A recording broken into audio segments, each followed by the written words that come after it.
At the deepest level of reality, the universe does not behave the way human intuition expects.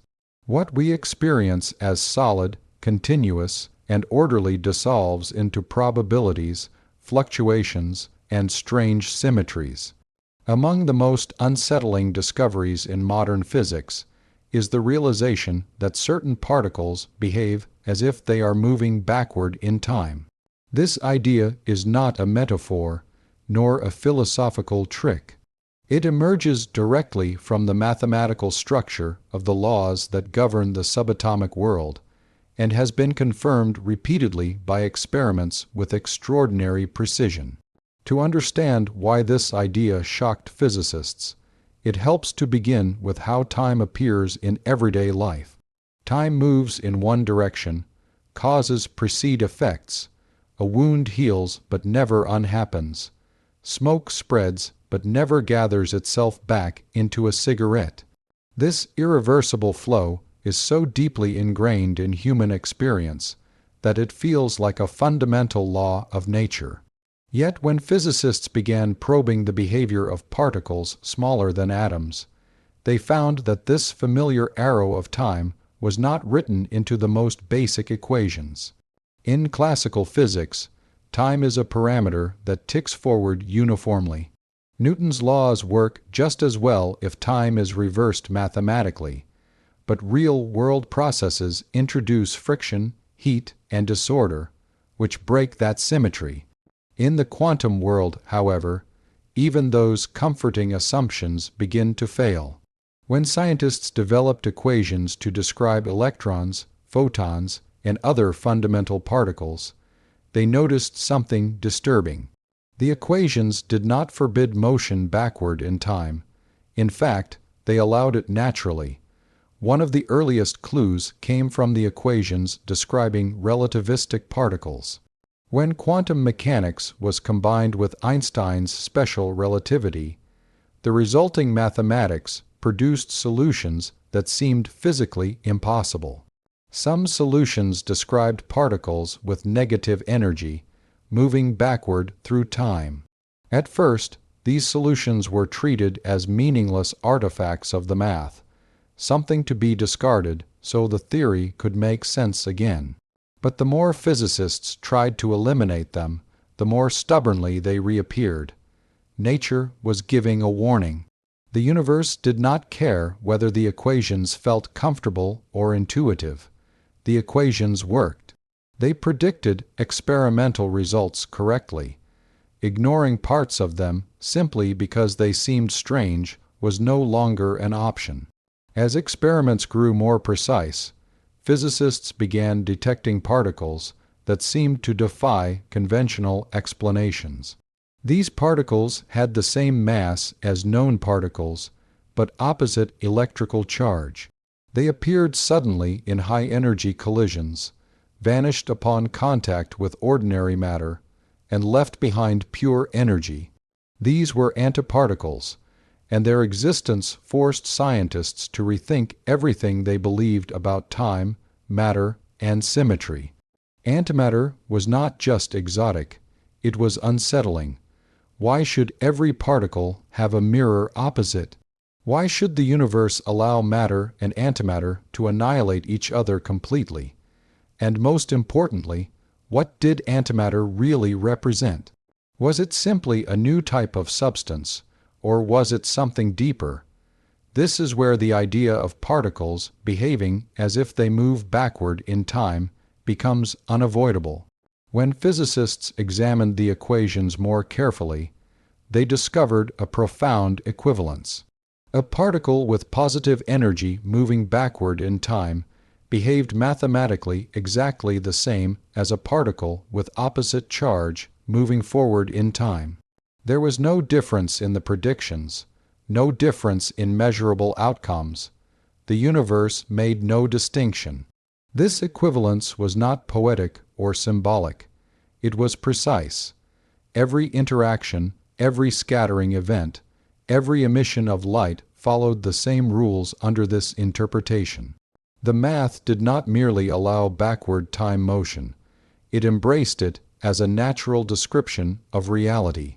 This realization forced a radical shift in thinking. Instead of imagining antimatter as an entirely separate category of existence, physicists could interpret it as ordinary matter traveling backward through time. When such a particle appears to us, moving forward in time, we perceive it as antimatter. When it meets matter, the interaction looks like annihilation. But from another perspective, it is a continuous process that respects the symmetry of time. The shock of this idea cannot be overstated. It challenged centuries of assumptions about causality. If particles can move backward in time, what happens to cause and effect? Does the future influence the past? Does time even exist as a fundamental entity, or is it an emergent feature of deeper laws? The answer, as physics revealed, is both humbling and unsettling.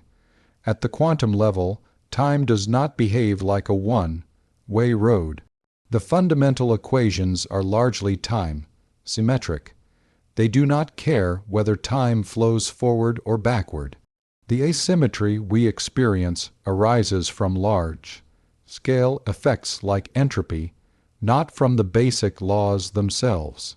This means that when a particle interaction is examined in isolation, reversing the direction of time produces an equally valid process.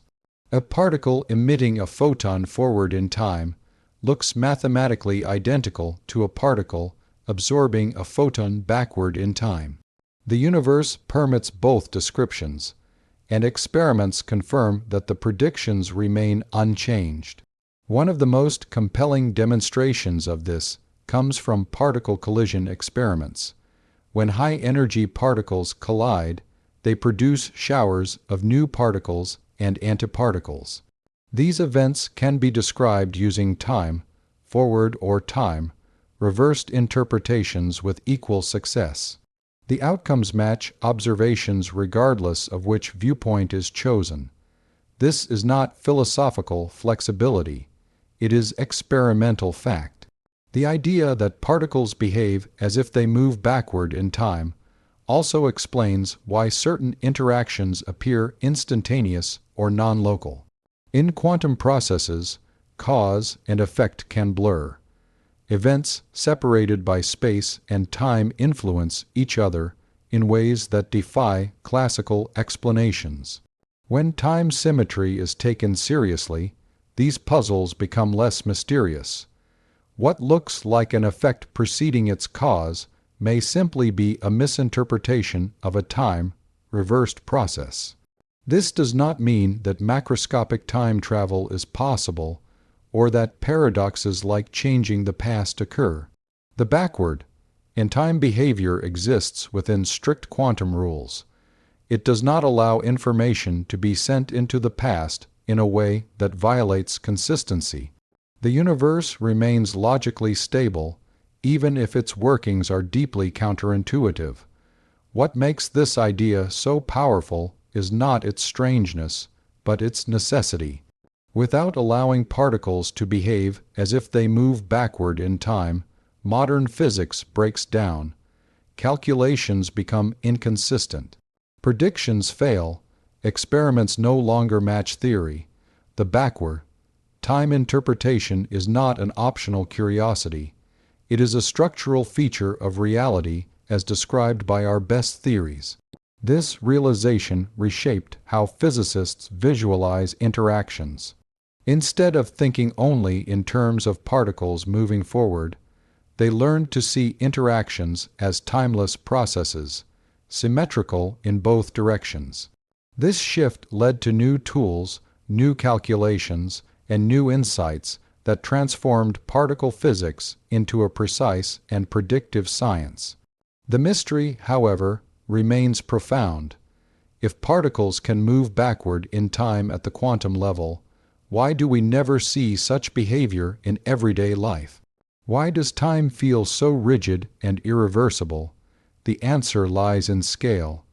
Quantum effects dominate at the smallest levels, but they average out at larger scales. The backward time behaviors cancel each other statistically, leaving behind the familiar arrow of time driven by entropy.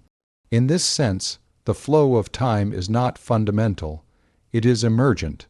It arises from the collective behavior of countless particles, each obeying time, symmetric laws.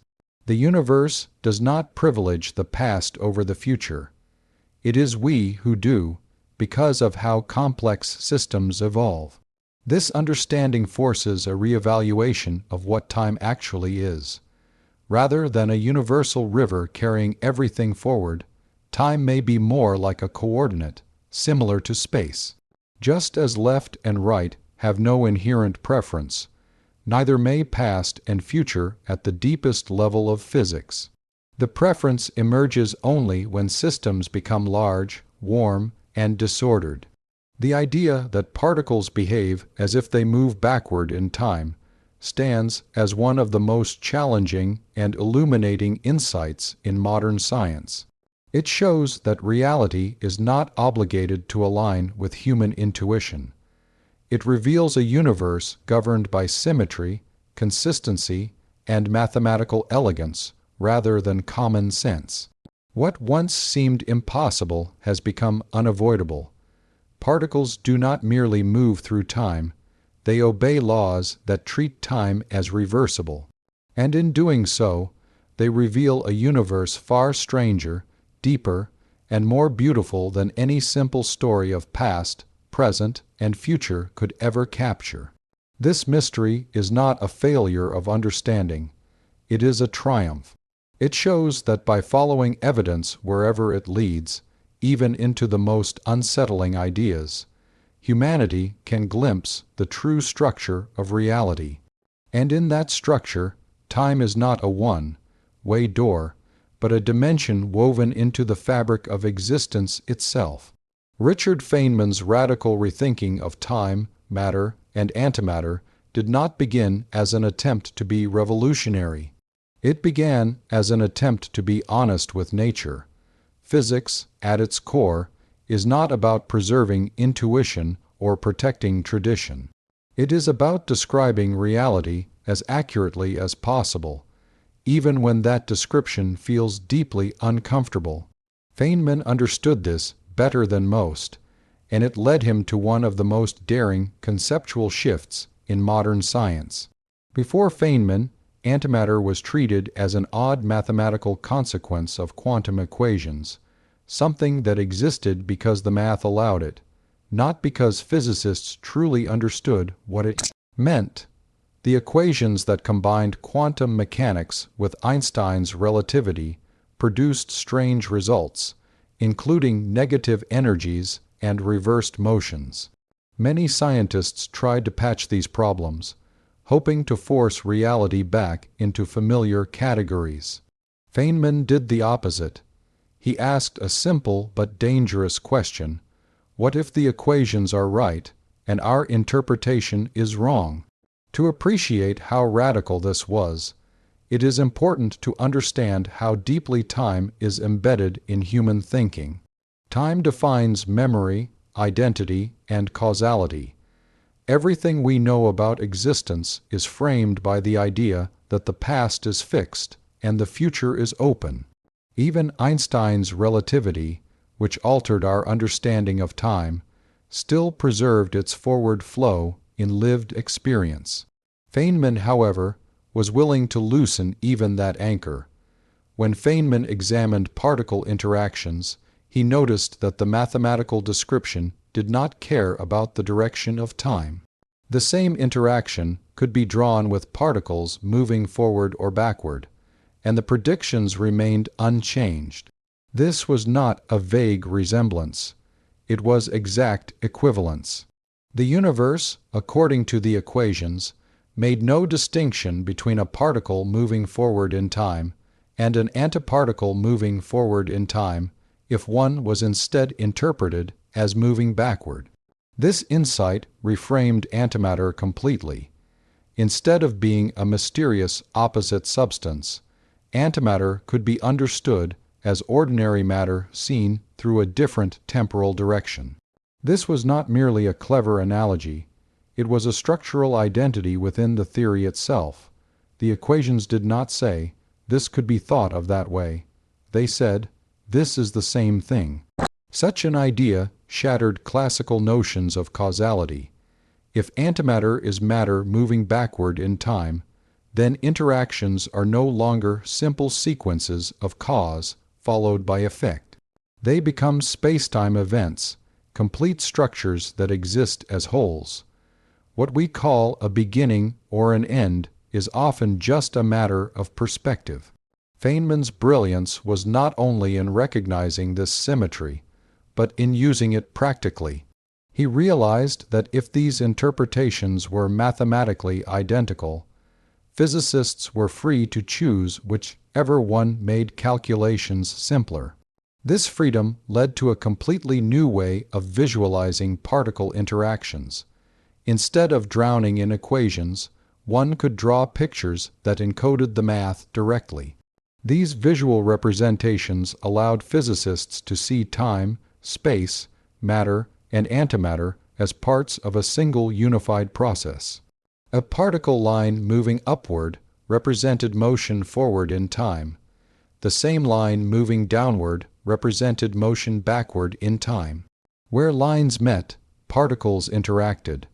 What previously required pages of calculations could now be understood at a glance. This was not a simplification in the sense of cutting corners. It was a revelation of structure. The diagrams did not hide complexity, they organized it. And crucially, they made clear that time reversal was not an anomaly. It was built into the fabric of the interactions themselves. The deeper implication of Feynman's rethinking was philosophical as much as physical. It suggested that time might not be a fundamental ingredient of reality, but a derived one. At the deepest level, the universe may be described by relationships between events rather than by a flowing temporal backdrop. Past and future are labels we impose, not boundaries nature obeys. This idea aligns with one of the strangest features of quantum mechanics, the lack of a preferred temporal direction. Many quantum processes work just as well backward as forward. The laws do not break when time is reversed. What breaks is our intuition. Matter and antimatter interactions provided the perfect testing ground for this radical view. When matter and antimatter collide, they annihilate into energy. This process looks violent and final. But under Feynman's interpretation, it can be seen as a smooth continuation of particle paths through time. Nothing truly disappears. The process simply rearranges how energy and momentum flow through spacetime. This perspective removes the sense of drama and replaces it with inevitability. What appears as creation or destruction is simply transformation. The universe does not pause to consider direction. It follows consistency. The success of this reinterpretation was proven not by philosophical arguments, but by experimental accuracy. Calculations based on Feynman's framework matched experimental results to unprecedented precision. The magnetic moment of the electron, for example, was predicted with accuracy so extreme that it became one of the most precise agreements between theory and experiment ever achieved. This level of precision left no room for doubt. A theory that predicts reality to that degree cannot be an illusion. Whether or not particles really travel backward in time becomes almost irrelevant. What matters is that treating them as if they do produces correct results every time. Yet the conceptual impact remains profound. Feynman forced physicists to confront the possibility that time is not sacred. It can be reversed, reinterpreted, and rearranged without breaking the laws of nature. What breaks instead is the human need for linear storytelling. This does not mean the future causes the past in any simple way. The universe remains consistent. Paradoxes do not arise because the equations enforce strict constraints. Time symmetry does not imply chaos. It implies balance. Feynman's approach also dissolved the sharp boundary between particles and interactions. In classical thinking, particles exist first and then interact. In Feynman's view, interactions are primary. Particles are defined by how they interact across spacetime. Their identity is relational, not intrinsic. This shift had lasting consequences. It influenced how physicists think about fields, forces, and even the vacuum itself. Empty space, once thought to be nothingness, became an active participant filled with fluctuations, virtual particles, and temporary violations of classical intuition. These virtual particles, often described as popping in and out of existence, are another manifestation of time symmetry at work. Virtual particles can be thought of as particles briefly borrowing energy, appearing, interacting, and disappearing. In Feynman's framework, these processes are not violations of time or energy, but permitted fluctuations within strict limits. Time again proves flexible, not absolute. The radical nature of this thinking was initially unsettling. Many physicists resisted it, not because it failed experimentally, but because it challenged deeply held assumptions about reality. But science does not advance by comfort. It advances by coherence. Over time, Feynman's interpretation became foundational. Today, no serious work in particle physics avoids it. The language of backward time motion is embedded in how physicists calculate, visualize, and understand fundamental processes. It is no longer controversial, it is essential. Yet its implications continue to echo beyond physics. If time is not fundamental, then questions about free will, determinism, and the nature of existence take on new dimensions. The universe may not unfold moment by moment in a cosmic present. It may exist as a complete structure, with past and future equally real. This does not diminish human experience. It reframes it. We experience time sequentially because of how our brains work, not because reality demands it. The flow of time may be a feature of consciousness, not of the universe itself. Richard Feynman did not claim to have the final answer to what time truly is. What he did was strip away assumptions and reveal a deeper consistency beneath them. Matter and antimatter, once seen as opposites, became reflections across time. Time itself became a dimension to be navigated mathematically rather than a river to be obeyed. This radical rethinking did more than solve equations. It changed the language of physics. It taught scientists to trust mathematics even when it contradicts intuition, and to trust experiments above all else. It showed that reality does not owe us simplicity, only truth. In the end, Feynman's contribution was not about proving time travel in the human sense. It was about proving that time is far more subtle, flexible, and mysterious than we ever imagined. And by daring to follow that mystery wherever it led, he reshaped our understanding of the universe itself. The history of physics contains rare moments when mathematics steps ahead of experiment and points toward a truth that no instrument has yet seen. These moments are unsettling because they require scientists to trust symbols on a page over direct observation. The third keynote revolves around one of the most powerful examples of this phenomenon, how equations predicted reality long before experiments confirmed it, and how this predictive power became one of the strongest proofs that the strange ideas behind modern quantum physics were not imagination, but truth. In everyday thinking, experiments come first and theory follows. We see something happen, then we build an explanation around it. But in fundamental physics, the process often runs in reverse. Equations are not invented freely. They are constrained by deep principles such as symmetry, conservation, and consistency. When these principles are followed honestly, the resulting mathematics sometimes reveals features of reality that no one expected and no one was ready to accept. This was exactly what happened when physicists tried to describe how light and matter interact. Early quantum theory worked beautifully for atoms, but it ignored Einstein's relativity. When scientists tried to unite the two, the equations became far more demanding. They insisted on mathematical completeness, and completeness brought consequences. One of those consequences was the appearance of solutions that seemed physically impossible. The equations describing electrons interacting with light produced terms that looked like particles with negative energy or motion reversed in time. At first, these results were treated as errors or flaws. Physicists assumed that future corrections would remove them. Instead, the opposite happened. As the equations were refined, these strange features became more pronounced, not less.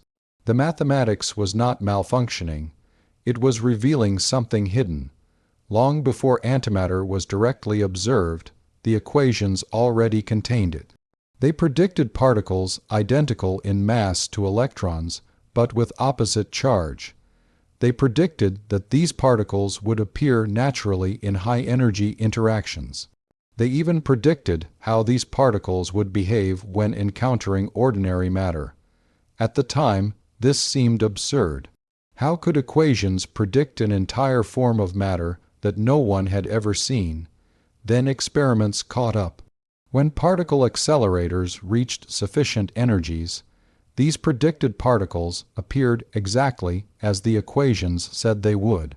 Not approximately, not vaguely, precisely. The mass, charge, and behavior matched the predictions in every measurable way. What had once been dismissed as mathematical nonsense became undeniable reality. This pattern repeated itself over and over. The equations did not just predict new particles. They predicted relationships, interaction strengths, and subtle effects that could not be explained by classical intuition. One of the most striking examples involved the behavior of electrons in magnetic fields. Classical physics predicted a certain value for the electron's magnetic moment. Early quantum theory improved this prediction slightly, but the refined equations of quantum electrodynamics predicted corrections so small that measuring them seemed almost impossible. These corrections arose from interactions involving virtual particles and time-symmetric processes that existed only within the equations themselves. Yet, when experiments were finally performed, the measured values matched the predictions to an astonishing number of decimal places. This agreement remains one of the most precise in all of science. It was not luck. It was proof that the equations were capturing something real, even when that reality defied visualization. What made this so extraordinary was that many of these predicted effects involved processes that could not be observed directly.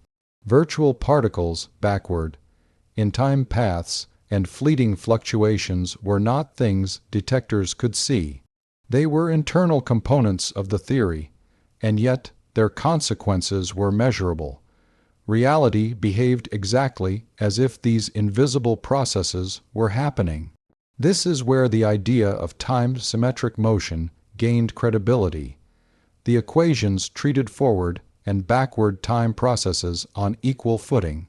They did not privilege one direction over the other. When calculations included both, the results matched experiments. When they did not, the theory failed. This forced physicists to confront a difficult truth. Whether or not backward time motion was real, in a philosophical sense, it was operationally real. The universe responded to calculations that assumed it. Ignoring it led to incorrect predictions. Including it led to stunning accuracy. The predictive success of the equations created a shift in scientific attitude. Instead of asking whether an idea felt reasonable, physicists began asking whether it worked. Reality became the judge, not intuition. This shift was not comfortable. It required abandoning familiar mental images. Particles were no longer tiny billiard balls. Interactions were no longer simple collisions. Instead, reality became a network of probabilities and paths, many of which contradicted everyday experience. Yet the equations did not care. They continued to produce correct answers. One of the most unsettling aspects of this predictive power was that it suggested the universe is fundamentally mathematical. The equations did not merely describe reality, they seemed to uncover it. Features like antimatter and time symmetry were not added by hand. They emerged inevitably from the structure of the theory. This raised deep philosophical questions. Is mathematics invented or discovered? If equations can predict entire classes of particles before they are observed, what does that say about the nature of reality? Are the laws of physics written into the fabric of the universe, waiting to be read? While these questions remain open, the practical implications were clear. Trusting the equations worked, doubting them did not. The predictive success also provided a kind of indirect proof of ideas that could never be tested directly. No experiment can watch a particle move backward in time. No detector can capture a virtual particle popping in and out of existence. But experiments can measure the outcomes of interactions, and those outcomes carry the fingerprints of these processes. When predictions that depend on such processes are confirmed, the processes themselves gain legitimacy. They may be unobservable, but they are not imaginary. They are necessary components of the explanation. This is how physics often advances. It accepts entities not because they can be seen, but because they must exist for the theory to work. Electrons were once unobservable. Atoms were once hypothetical. Gravitational waves were once predicted purely by mathematics. In each case, equations came first, experiments followed, and reality aligned with theory. The same pattern applies here. The strange time, symmetric features of quantum theory were not philosophical speculation. They were mathematical necessities, and their success in prediction turned them into physical truths. This success reshaped the role of theory in science. Equations became explorers, venturing into unknown territory ahead of experiments. Experiments became confirmations, following where theory led. The relationship between mathematics and reality grew more intimate. Physicists began to suspect that the universe does not merely obey mathematical laws, but is, in some sense, built from them. Time, matter, and energy became expressions of deeper symmetries rather than independent entities. This view explains why equations can predict reality so well. They are not approximations layered on top of chaos. They are reflections of the underlying order. The predictive power also demanded humility. If equations could reveal truths so far removed from human intuition, then intuition could no longer be trusted as a guide to fundamental reality. It could guide imagination, but not judgment. This realization marked a turning point. Physics stopped asking whether reality made sense and started asking whether it was consistent. Consistency replaced comfort as the highest standard. The third keynote, then, is not just about equations predicting experiments. It is about a shift in how humanity understands knowledge itself. Truth is not determined by what feels right, but by what survives contact with reality. When equations predict particles that have never been seen, and those particles later appear exactly as predicted, something profound has occurred. The universe has spoken through mathematics. In that moment, the boundary between abstraction and reality dissolves. Symbols on a page become mirrors of the cosmos, and ideas once dismissed as absurd become pillars of understanding. This is the power that turned strange equations into accepted truths and transformed speculative mathematics into one of the most reliable descriptions of reality ever created.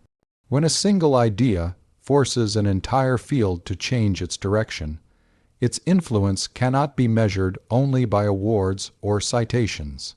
It must be measured by how deeply it reshapes understanding, tools, and questions for generations to come. The fourth keynote centers on why this strange interpretation of time, matter, and antimatter did not remain a curiosity, but instead transformed modern physics at its core, redefining how scientists think about the universe itself. Before this shift, physics was fragmented. Different theories explained different phenomena, but they often spoke different languages. Classical mechanics worked for large objects. Quantum mechanics worked for atoms. Relativity governed high speeds and strong gravity. The challenge was not just to make these theories work, but to make them coherent. The reinterpretation of time and antimatter became one of the bridges that allowed this coherence to emerge. The most immediate transformation occurred in how physicists approached calculations. Prior to this conceptual breakthrough, attempts to calculate how light interacts with matter often produced infinite results. These infinities were not minor errors. They rendered the theory useless. A calculation that predicts infinite energy or infinite probability cannot describe reality. Physicists were stuck. The equations looked correct in principle, but they failed in practice. The reinterpretation of particle behavior across time allowed these infinities to be reorganized and controlled. Instead of treating problematic terms as meaningless, physicists learned how to combine them in ways that canceled out unphysical results. What once looked like chaos resolved into structure. This was not a mathematical trick. It reflected a deeper understanding of how interactions unfold in spacetime. This breakthrough turned quantum electrodynamics into a predictive and reliable theory. For the first time, physicists could calculate complex interactions involving multiple particles and forces with confidence. This success set a standard. Any new theory would now be judged by whether it could match this level of precision and consistency. The impact did not stop with electromagnetism. The same conceptual framework spread to other forces of nature. The strong nuclear force, responsible for holding atomic nuclei together, was described using similar principles. The weak force, responsible for radioactive decay, adopted the same language. What began as a solution to one problem became a universal approach. This unification was possible because the reinterpretation revealed a deeper symmetry in nature. Time reversal symmetry, charge symmetry, and parity symmetry became central organizing principles. Instead of treating matter and antimatter as fundamentally different, physicists learned to see them as related by transformations. This shift simplified theories while making them more powerful. Modern particle physics is built on these symmetries. The Standard Model, which describes all known fundamental particles and forces except gravity, relies heavily on the ideas that emerged from this transformation. Without them, the model would collapse under its own complexity. Another profound impact was on how physicists think about interactions themselves. In classical physics, interactions happen at specific moments in time. A force is applied, an effect follows.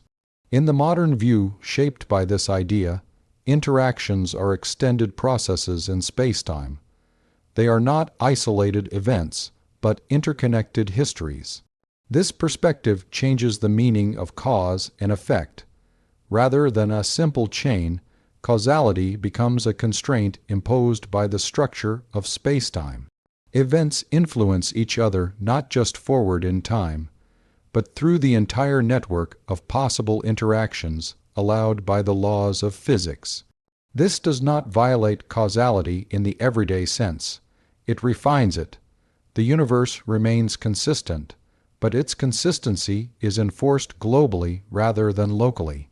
This insight has influenced fields beyond particle physics, including quantum information theory and cosmology. The reinterpretation also transformed how physicists think about empty space. What was once considered a passive void became an active participant in physical processes. The vacuum is now understood as a dynamic medium filled with fluctuations. These fluctuations are direct consequences of time, symmetric laws, and the constant interplay between matter and antimatter. Vacuum fluctuations have measurable effects. They contribute to forces between objects, affect the behavior of particles, and even influence the expansion of the universe. None of this would make sense without the modern framework that treats time and particle interactions symmetrically. Technology has also benefited from this transformation. Devices that rely on quantum principles, such as semiconductors, lasers, and medical imaging technologies, are grounded in theories that use these ideas. While engineers may not think in terms of backward time motion, the equations they rely on are built from this foundation. The success of these technologies serves as an everyday confirmation of the theory's validity. A theory that were merely philosophically interesting but physically wrong could not produce reliable technology. The fact that modern life depends on these principles is a powerful, if often unnoticed, validation. The influence extends even further into how physicists search for new theories. When exploring ideas about quantum gravity or the nature of spacetime itself, researchers often assume time symmetry at fundamental levels. They look for descriptions where time emerges rather than being imposed. This approach owes much to the conceptual revolution introduced by the reinterpretation of time and antimatter. It taught physicists that the most basic elements of reality may not align with human perception. Instead of forcing theories to match intuition, physicists learned to let intuition evolve. Another lasting impact is methodological. The success of this idea reinforced the principle that visualization and calculation are not separate. By finding representations that align with mathematical structure, physicists can gain insight without sacrificing rigor. This balance between imagination and discipline has become a hallmark of theoretical physics. The reinterpretation also influenced how scientists communicate complex ideas. It provided a language that made abstract processes more accessible. While the ideas remain difficult, they are no longer opaque. This has allowed new generations of physicists to build upon the theory rather than struggle against it. The cultural impact within science should not be underestimated. This idea changed what it meant to be a physicist. It encouraged creativity, boldness, and a willingness to question foundational assumptions. It demonstrated that progress often requires abandoning cherished concepts, even ones as fundamental as the flow of time. This cultural shift had ripple effects. Fields like condensed matter physics, statistical mechanics, and even biology have adopted similar attitudes toward emergence and symmetry. While the details differ, the underlying lesson remains the same. Reality may be simpler and stranger than our mental models suggest. The reinterpretation also sharpened the distinction between what is fundamental and what is emergent. Time, causality, and even particles themselves may not be basic ingredients of reality. They may arise from deeper principles that only become visible under careful analysis. This perspective has influenced debates about the nature of the universe. Is the universe fundamentally dynamic, or is it a static structure we experience dynamically? Is the present moment special, or is it a feature of consciousness? These questions, once philosophical, now intersect with serious physics.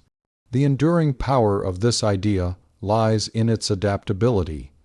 Decades after its introduction, it continues to provide insight into new problems. It has not been replaced or discarded. Instead, it has been refined and extended.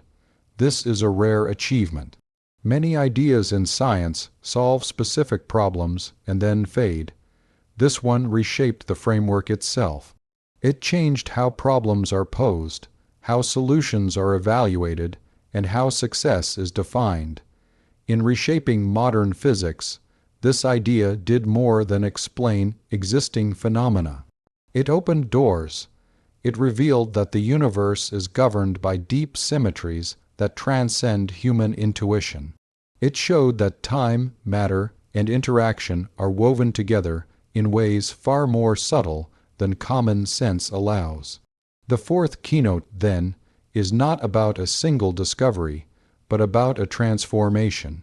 It is about how one daring reinterpretation reorganized an entire field, turning confusion into clarity and speculation into precision. And in doing so, it redefined humanity's understanding of the universe at its most fundamental level. The final keynote reaches beyond equations and laboratories into the deeper meaning of what this idea reveals about reality itself. It addresses how a concept that sounds like science fiction became a legitimate scientific insight, and how that insight continues to influence the way humanity thinks about time, existence, and the limits of knowledge. The notion that time may not be absolute, and that fundamental processes can be described symmetrically in both directions, has consequences that extend far beyond the Nobel Prize that recognized its importance. At the heart of this idea is a quiet but profound challenge to human perception. Humans experience time as a one-way journey. Memory points backward, expectation points forward, and the present feels like a moving boundary between the two. This experience feels so natural that it is often mistaken for a property of the universe itself. Yet modern physics suggests that this sense of flow may not be fundamental. It may be an emergent feature of how complex systems behave, not a rule imposed by nature at its deepest level. The realization that the laws of physics largely do not care about the direction of time forces a reconsideration of what past and future actually mean. In the fundamental equations, time often appears as a coordinate, similar to space. There is no built-in preference for one direction over the other. The universe, at this level, does not remember. It does not anticipate. It simply is. This perspective alters how scientists think about causality. In everyday life, causes precede effects, but in a time-symmetric framework, causality becomes a constraint rather than a sequence. Events must be consistent with one another across spacetime, but they are not ordered by a universal ticking clock. The consistency of the whole replaces the linear story of parts. This does not mean that the future causes the past in a paradoxical way. Rather, it means that the distinction between cause and effect may depend on perspective. Just as motion depends on the observer's frame of reference, temporal ordering may depend on the scale and context of observation. At the human level, the arrow of time remains firm. At the quantum level, it dissolves. The influence of this idea can be seen in how physicists approach the origin of the universe. Traditional thinking imagines the universe beginning at a specific moment in time, followed by a sequence of events. But if time itself is not fundamental, then asking what came before the beginning may be meaningless. The universe may be a complete spacetime structure, not a story unfolding page by page. This view has inspired models in cosmology where time emerges from more basic relationships. In these models, the universe does not start ticking at the Big Bang. Instead, the Big Bang is a boundary or a transition within a larger, timeless framework. While these ideas remain speculative, they are taken seriously precisely because the earlier reinterpretation of time proved so successful. The idea also influences discussions about free will and determinism. If the universe is a fixed spacetime structure, our choice is predetermined. Physics does not provide simple answers, but it reframes the question. Determinism at the fundamental level does not necessarily eliminate freedom at the human level. Just as temperature emerges from molecular motion, agency may emerge from complex neural processes, even if the underlying laws are symmetric and fixed. Another area of influence is quantum information and computation. Time symmetry plays a role in how information is processed and preserved. Concepts like reversibility and error correction rely on the idea that fundamental processes do not destroy information irreversibly. This principle, rooted in time, symmetric laws, underlies much of modern theoretical work in these fields. The idea also reshapes how scientists think about observation itself. In quantum mechanics, measurement plays a special role. The act of observation seems to introduce irreversibility, yet the underlying equations remain reversible. This tension has led to decades of debate and research, much of it informed by the understanding that time asymmetry may arise from interaction with large, complex environments rather than from basic laws. This perspective helps explain why the macroscopic world feels irreversible, even though the microscopic world is not. The arrow of time emerges from statistics, not from fundamental prohibition. Once systems become large and entangled with their environment, reversing them becomes practically impossible, even if it remains theoretically allowed. The Nobel Prize recognized not just a technical achievement, but a shift in world view. It honored the courage to take equations seriously, even when they pointed toward unsettling conclusions. This courage set an example for future generations of scientists, encouraging them to follow evidence rather than intuition. The broader cultural impact of this idea is subtle but significant. It has influenced how science fiction is written, how philosophy engages with physics, and how the public imagines the universe. Concepts like time loops, parallel histories, and reversible processes have entered popular culture, often in exaggerated forms, but always rooted in genuine scientific insight. Yet the real legacy is quieter. It lies in the discipline of accepting that reality may not conform to human narratives. Science advances not by making the universe more familiar, but by making our understanding more flexible. This idea also highlights the limits of language. Words like before, after, cause, and effect are shaped by human experience. When applied to the fundamental structure of reality, they can mislead. Physics must often invent new ways of speaking, or rely on mathematics where words fail. In this sense, the idea that particles can be described as moving backward in time is less a claim about literal motion and more a statement about description. It reveals that our usual categories are not absolute. They are tools, useful at certain scales and misleading at others. The enduring power of this insight lies in its humility. It does not claim to explain everything. It acknowledges mystery while providing clarity. It shows that understanding can deepen even as certainty fades. As physics moves forward, this idea continues to guide research. Whether in attempts to unify gravity with quantum mechanics, explore the nature of spacetime, or understand the origins of the universe, the lesson remains the same. Do not assume that fundamental reality must match human intuition. Time may not flow, matter may not be solid, the present may not be special. Yet within this strange framework, the universe remains consistent, predictable, and profoundly elegant. The fifth keynote, then, is about perspective.